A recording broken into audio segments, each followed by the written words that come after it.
河南黄焖羊肉，俺过年的时候经常吃一道菜啊，香啊！今天我给带过来的这个是羊腿肉，前腿，这样把油给它剔掉，给它切成小的滚刀块。有时候切太大的时候它不好蒸，蒸时间就是比较长。过春节呀、结婚宴呐、大席桌，哎呦，这个菜是离不开的。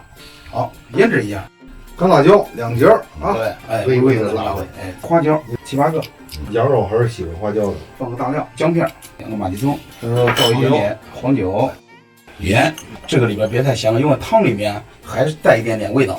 老家的一个感觉就是一定要放一点点13香。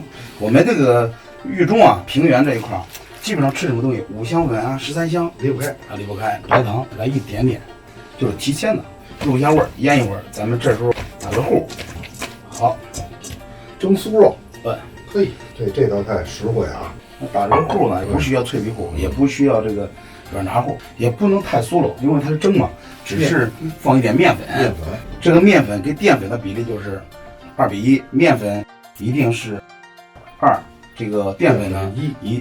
飞机上这糊就得一蒸就软和了。哎，对，加一点点水。嘿，打这个糊的时候不能太稠了。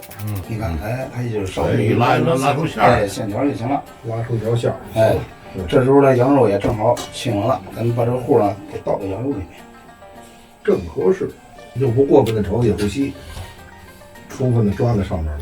这时候咱们油也烧好了，油温呢在4成到5成热就行。看这个合适啊，哎，正合适。这还到不了5成了。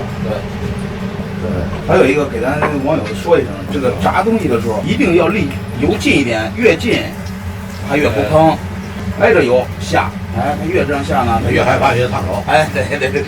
你看咱刚才这腌制的这个葱跟那个姜，直接就炸里边，它一炸稍微的一起就行了。好，一定要给它稍微炸干一点点，等一下咱们蒸的时候它会完全吸收那个原汤，然后蒸出来更加酥了，是不是？对，咱们这就是一次炸成，一次炸好。哎，然后这时候咱们看这个糊，完全给它炸的就是一听哗啦哗啦响，而且呢，这个咱们这个肉基本上也炸熟了，炸熟。哎，对。好，这时候咱们就可以关火。好，下一步调汤，放点油，哎，点点花椒粒、葱姜，好，加一点点酱油，大红大哥，咱们加点水。这个颜色你看，说红不红，而且也不能太红，也不能太黑肉，有时候煮个羊肉啊，煮汤那口汤，哎，家里面这个味道更好。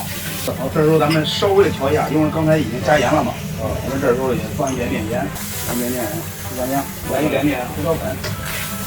胡椒粉。好了，其实特别简单。这时候咱们把这个汤换上。好。这时候咱们放个大料，葱和辣酱，上油屉，蒸1个小时。1个小时。好，来碗蒸羊肉。哎，对。 1个小时到。好，老太太把这料头捡出来。这个大料，河南八大碗之一啊。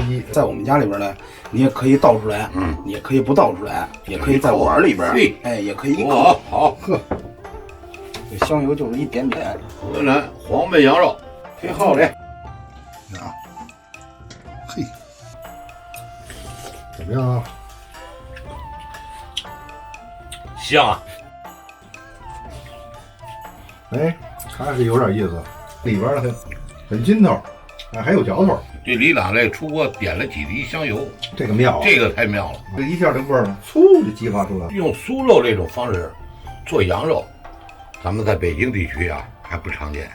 哎，出来一个效果也非常好吃，这就是它的高手在民间。哎，好了，二白这一句话就总结性发言。